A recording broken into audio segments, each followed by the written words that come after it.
va biadron bilan o'zinglarni yanada yengil, yanada xushchaqchaq holatda his qilishinglarga yordam beradi. Ayniqsa hech qanday kasallanmaysizlar. Viruslar sizlarni umuman yoninglarga yaqin yo'la olmaydi biadron ichganda, chunki mikroflorani tozalab, immunitetingizni tiklab beradi va adaptatsiya qiladi. Sovuq havoga, qanaqa issiq havoga farqi yo'q. Ayniqsa chetga ketayotgan insonlarga mana shu programmani mutlaqo tavsiya etaman olib ketishini. Va omega 3 bu qondagi yallig'lanish ketayotgan bo'lsa, onkologik kasalliklarga organizm moyil bo'lsa, buni to'xtatish uchun eng kerakli toza yog' D3 hisoblanadi. Xotira, ko'z zreniyasiga juda ham yaxshi tiklashga yordam beruvchi yog' hisoblanadi.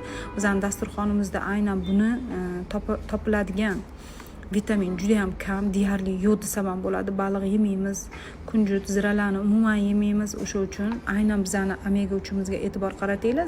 8 yoshdan boshlab bolalarga bersanglar ham bo'ladi. Dozasi va zo'r, halol sertifikati bor.